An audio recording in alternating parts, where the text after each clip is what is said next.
Olá, pessoal! Estamos aqui ao vivo, começando a live, o aulão de hoje aqui do Amor Dá Limites. E o tema de hoje é Rompendo Padrões Violentos com Bom Senso.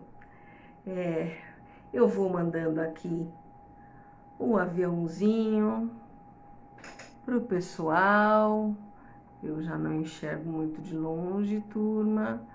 Então, fica esta gracinha aqui, mas estou enviando mensagens para quem quiser assistir o aulão de hoje.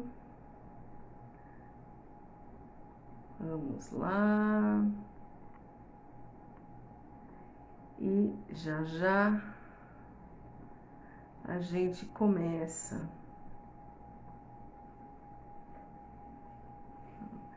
Mais um pouquinho.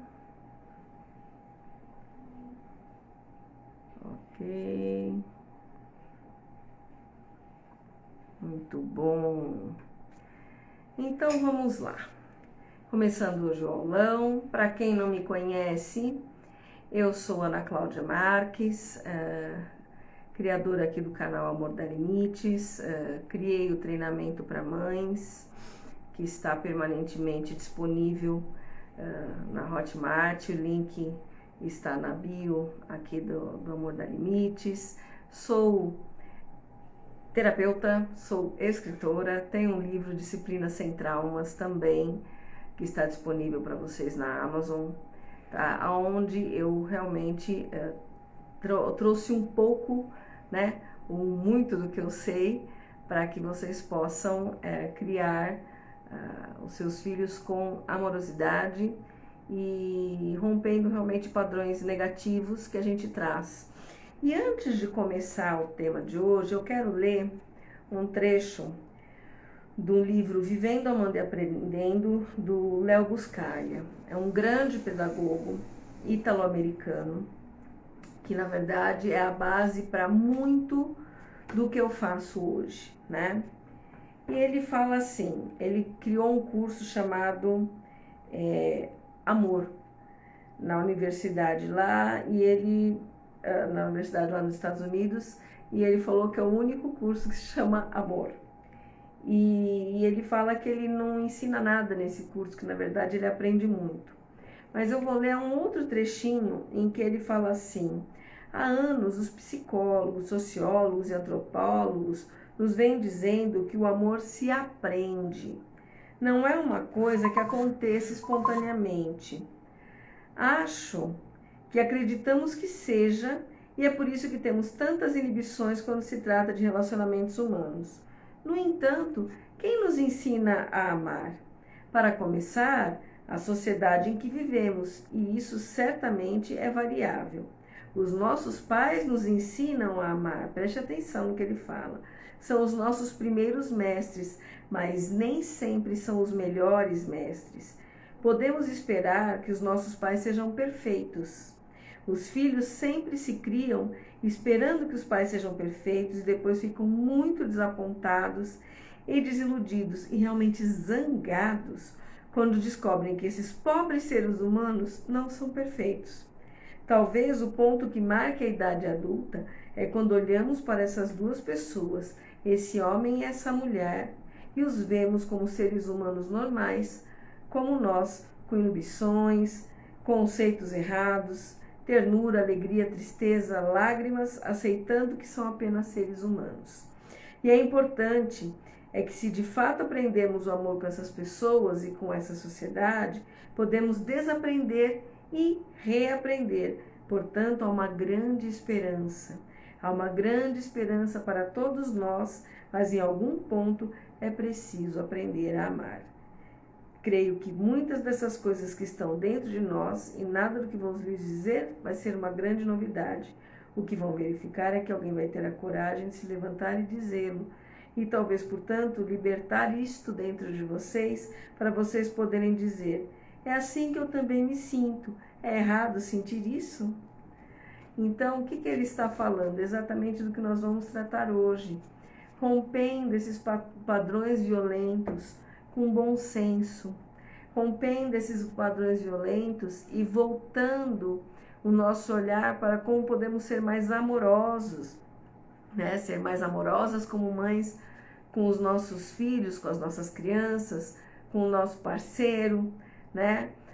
Lembrando que tudo que nós fazemos é exemplo para os nossos filhos, nós somos os modelos, os eternos modelos, é exatamente isso que Léo Buscaglia fala, né? Que nós, às vezes, que quando nós crescemos, ficamos adultos, muitas vezes a gente fica decepcionado por descobrir que os pais também falharam, né? Que a nossa educação do que era o amor não foi tão boa, não foi perfeita, mas como ele diz, o bom é que a gente pode reaprender, né? E eu estou aqui para ajudar a que vocês reaprendam o que é um padrão amoroso, tá? Que vocês possam começar de novo de algum ponto aí em que ficou travado alguma coisa, né?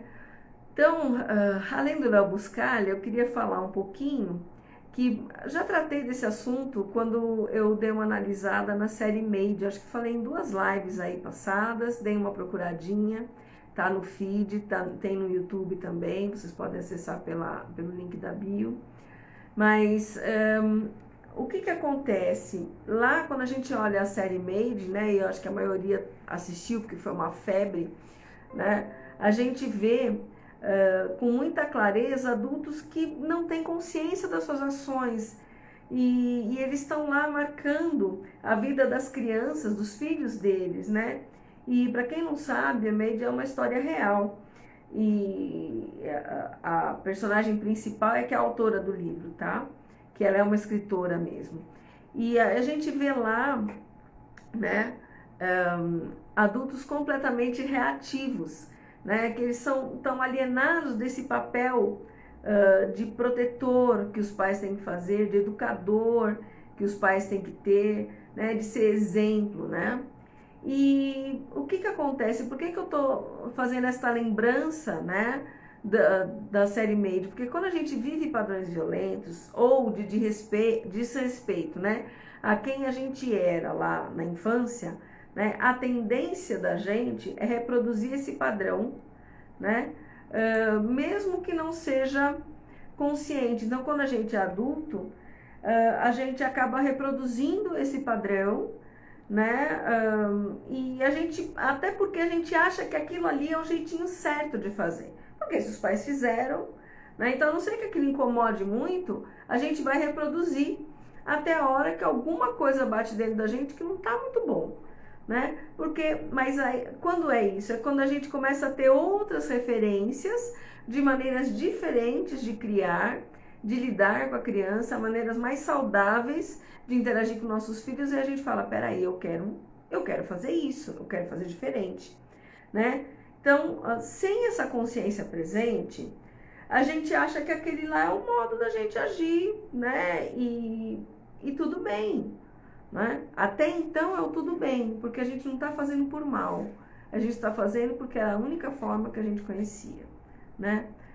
E quando a gente tem essa consciência, que nem aquela piada, fala, eu não consigo mais desver isso aqui, a gente não consegue parar, né, de escutar esta consciência, né? Então esse é o bom senso que começa a vir, né?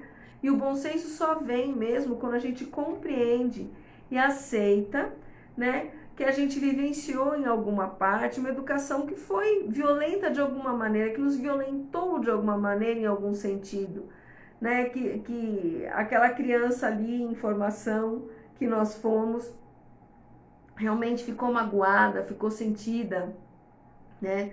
Viveu num medo aí e aquilo ficou marcado e a gente está reproduzindo isso com as nossas crianças, a gente não quer, e a gente fala, não, eu quero romper com esse padrão, eu não quero mais isto aqui, né? É quando a gente começa a usar o bom senso, é quando a gente tem a consciência, tá? Então, quando a gente usa o bom senso, a gente muda o jeito de falar com os nossos filhos, a gente muda a qualidade de atenção que a gente dá para os nossos filhos, a gente respeita cada um deles como um indivíduo, com as características únicas, né, e diferentes que eles têm, e diferentes de nós também, às vezes. E eu vou falar, na prática, como é que a gente faz isso, né? Então, eu queria que vocês anotassem aí, né, o que é que realmente, por onde que a gente começa, tá? Hoje eu quero dar dois tópicos disso e eu vou continuar no próximo aulão, tá? Então, o primeiro tópico é acolhimento. Então, o que é acolhimento, né? A criança, ela precisa ser acolhida e não repreendida, né? Quando ela está magoada, quando ela está sentida, quando ela está triste, quando ela está agitada, né? E para ficar mais fácil para você, pensa assim, como é que você se sentia quando você chorava, por exemplo, e ninguém te dava atenção, quando você estava triste e ninguém te consolava, ou quando você estava brava ou pedindo alguma coisa e aí era repreendida de alguma forma ou ficava de castigo, enfim, né? Pensa como é que era isso. Isso era o contrário do acolhimento, né? Então, acolher pode ser abraçar esta criança, pode ser escutar verdadeiramente essa criança, ou dizer às vezes para ela que, olha, mamãe tá aqui, né? Então você não quer falar com a mamãe, você não quer que eu pegue você no colo, não quer nada, então eu vou te deixar aqui, mas se você quiser, a mamãe tá aqui para conversar, né, sobre o que você está sentindo, enfim, é isso. E acolher, tá? Que fique bem claro, não é forçar a criança para vir no colo, não é insistir que a criança fale o que está sentindo. Isso não é acolher. Acolher é realmente deixar essa criança saber que você é o porto seguro dela naquele momento, que ela pode contar com você, né? Então, o primeiro tópico realmente é acolhimento. E o segundo é aceitação. Então, a criança, ela precisa ser aceita do jeito que ela é e não modificada para atender os padrões que os adultos impõem, né? Que os pais impõem, às vezes impõem porque a sociedade impõe, porque um grupo impõe, enfim, né? Graças a Deus hoje a gente tem muita gente falando desse tema, né? Em outras áreas, mas tem. Então a gente vai falar do empoderamento de meninos e meninas negros, por exemplo, para que eles se amem com a cor que eles têm, com aquele cabelo maravilhoso que eles têm, ou empoderar a criança que tem padrões corporais, né, diferentes, que não são aqueles padrões de Hollywood, né? Então é a criança gordinha ou magrinha demais, ou a criança que usa óculos, ou a criança que usa aparelho, ou que tem alguma deficiência. Então, hoje se fala muito disso, né? Tem, assim, muita mídia, inclusive, né? Fala disso, normalmente mais pro adulto, mas a gente tem que pensar que a criança também, né? Então, às vezes a gente quer que a criança esteja num padrão, né? Que não é o padrão dela, tá? Não é geneticamente o padrão dela, não é mentalmente o padrão dela. E aí que tá, né? Existem esses padrões visíveis da criança que a gente tem que respeitar, e existem também padrões invisíveis que eu vou falar, que precisam ser aceitos por nós. O que é isso? Então é assim, é a criança que é mais quieta, é a criança que às vezes ao contrário é mais expansiva, ou a outra é mais emotiva, ou ela é estudiosa demais, ou ela é brincalhona demais, ou é decidida demais, ou é persuasiva demais, criativa demais, vaidosa demais, ou Maria vai com as outras demais, enfim, às vezes a gente simplesmente fica taxando essa criança e fica querendo que ela não seja daquele jeito, né? Então, vai falar para a criança quietinha, aí essa daí não vai ser nada na vida, ou para mais emotiva, aí, mas que criança chorona, na que é mais expansiva, fala, aí parece que tem o bicho carpinteiro no corpo, né? Quando é estudiosa demais e é nerd, já desde criança. Quando é muito brincalhona, vai falar, isso não vai prestar. Quando é decidida demais, aí vira teimosa. Quando é persuasiva demais, ela sempre fala, o que é? Acha que é quem? Que tá querendo levar todo mundo com ela. Ou se é criativa demais, vão falar que a vida não é só fantasia, que ela tem que cair na realidade. Se é vaidosa demais, vai falar que o mundo não gira em torno do umbigo. Enfim, tem um monte de coisas que são frases que eu falo, frases prontas realmente, e que ficam tolhendo a criança de ser quem ela é, né? E uma coisa que eu gostaria de jogar uma luzinha aí é que muitas vezes a gente recrimina nas crianças o que a gente não pode manifestar na gente, né? Então a gente às vezes foi repreendido, porque a gente não podia ser daquele jeito, né? Para agradar os mais velhos, e porque eles falavam que aquela era a melhor forma e não o jeito que a gente era.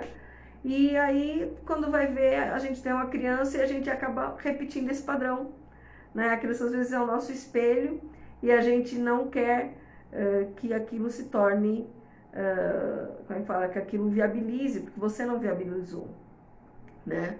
E vou contar uma história realmente pessoal para vocês. Eu escrevo desde os 7, 8 anos de idade, eu comecei a ler muito cedo, né? Comecei a escrever muito cedo. Com 9 anos eu pedi uma máquina de escrever para a mamãe, para o papai, para eu ser escritora, pedi de Natal, né? Ao invés de pedir boneca, eu pedi uma máquina de escrever.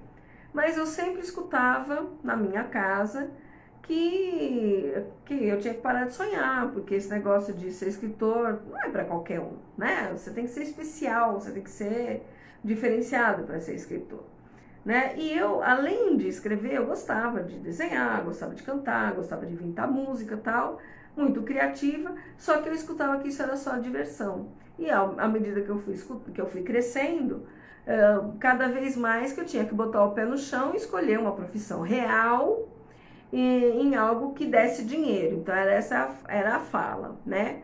Então eu cresci tentando não ser esta pessoa criativa, aquela menina criativa que eu era. Então eu tentei não ser essa criança criativa, que depois se tornou uma jovem criativa e tal, né? E eu acabei, assim, realmente indo para a área terapêutica, porque eu consegui, na época, né, trazer um pouco dessa criatividade, desse lúdico que eu tinha, para o que eu fazia, que era terapia ocupacional, né? Mas olha lá que interessante, né? Eu, em um ponto da minha vida, eu resolvi que eu tinha que parar com tudo isso que eu era, porque eu tinha escutado que isso não era bom.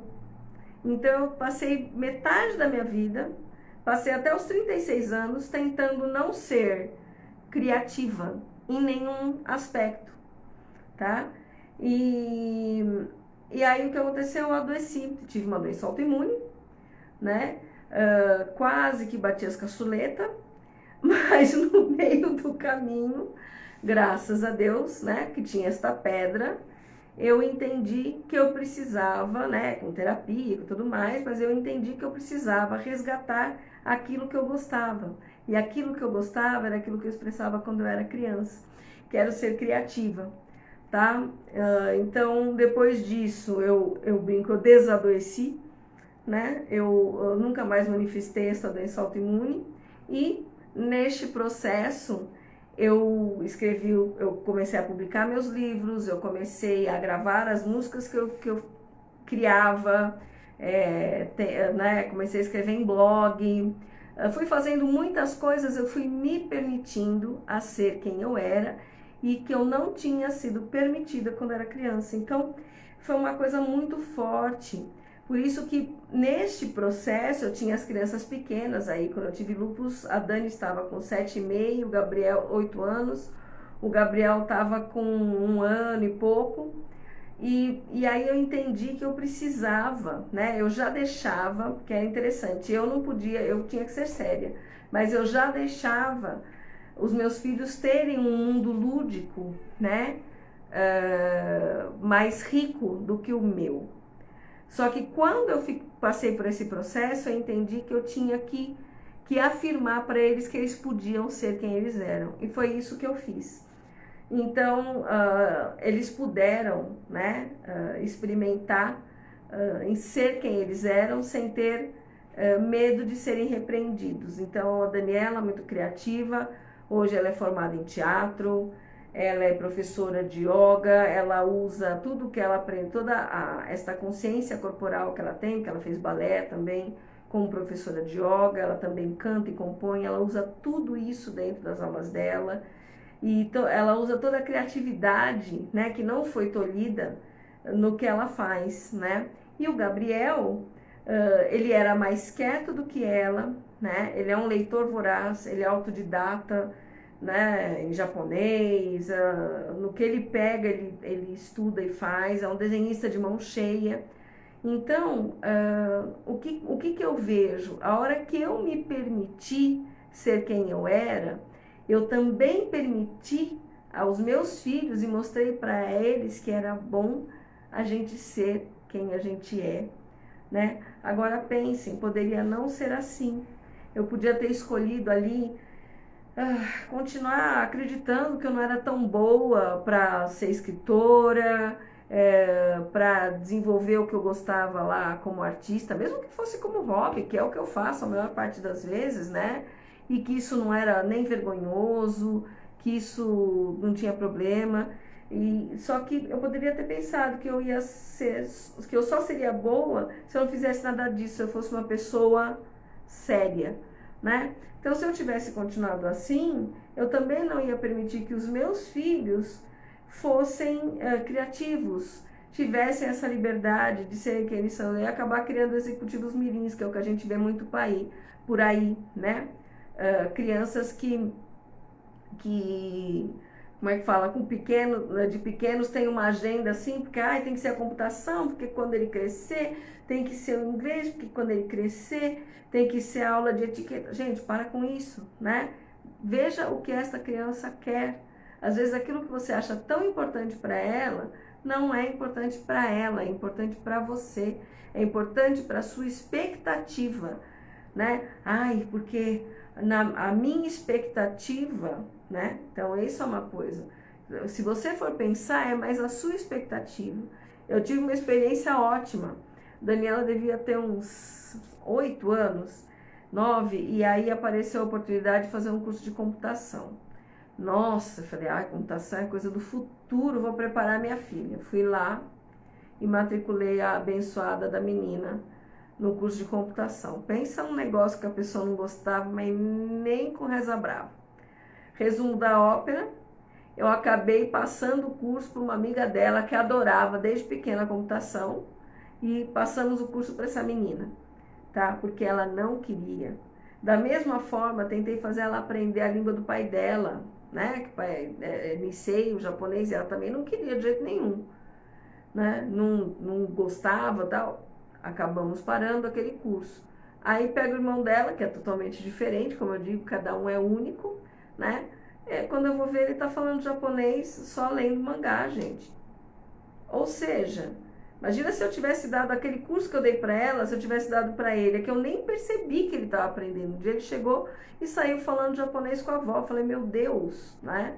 Então, às vezes a gente tá tão na expectativa de que, né, o seu filho seja bem sucedido nos moldes dos outros, nos seus moldes, que você esquece de olhar a criatura que está na sua frente e perguntar, meu filho, minha filha, o que é que você gosta? O que é que você quer?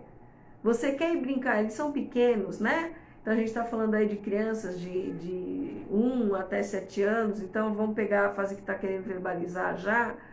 Você vai perguntar para esta criança, você quer ficar em casa, brincar com seu brinquedinho? Ou você quer ir lá fora brincar com os amiguinhos? Porque às vezes essa criança não é. aquela que quer brincar com um monte de gente. Ela pode ser aquela criança que gosta de brincar e imaginar dentro da cabeça dela e ficar sozinha fazendo aquilo. E vai ser altamente irritante para ela estar com um monte de criança. Ou ao contrário, uma criança que precisa estar no meio de todo mundo e está em casa sozinha. Entendeu? Então, perguntem, né? Estabeleçam um diálogo com essas crianças, mesmo pequenas, né?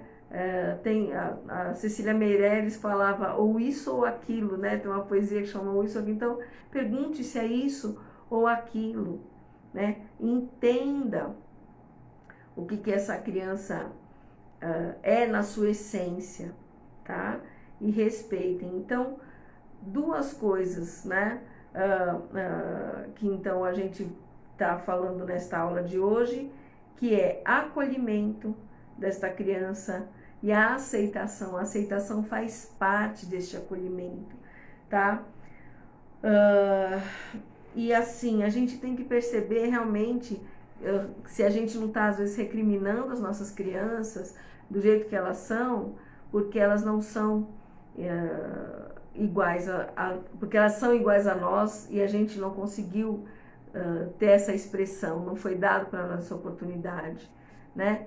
Então, a dica de ouro é, se você perceber que fez isso em algum nível com a sua criança, né?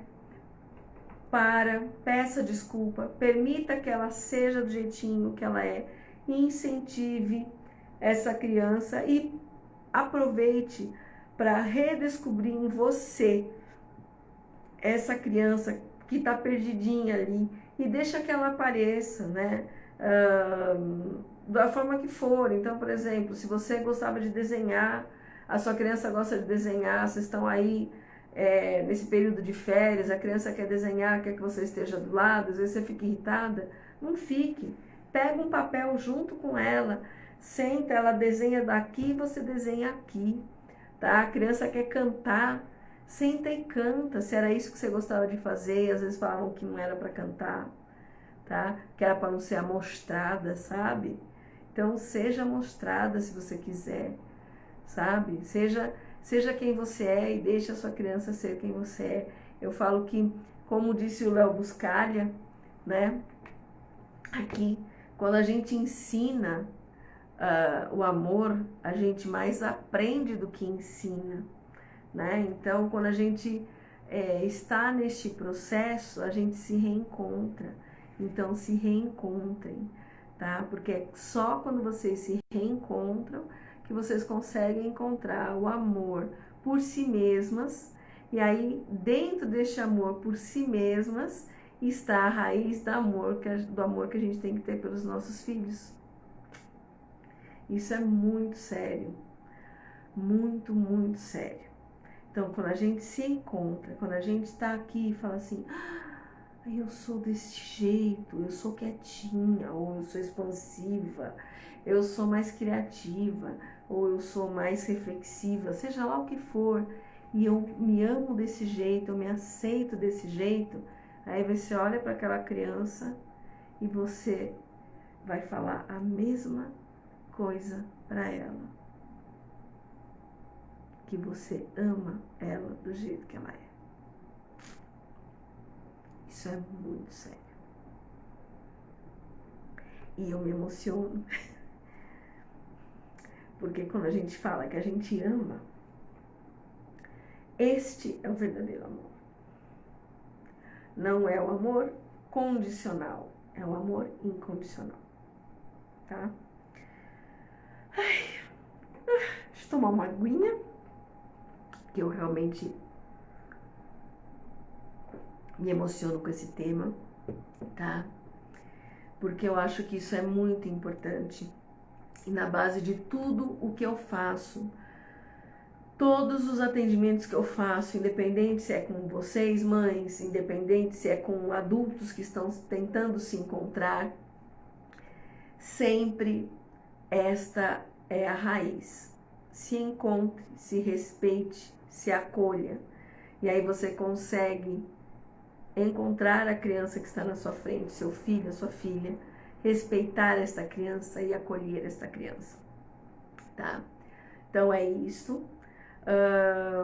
Para a aula de hoje, era esse o recado que eu queria dar. Na semana que vem eu vou continuar e eu quero falar de linguagem não violenta, né?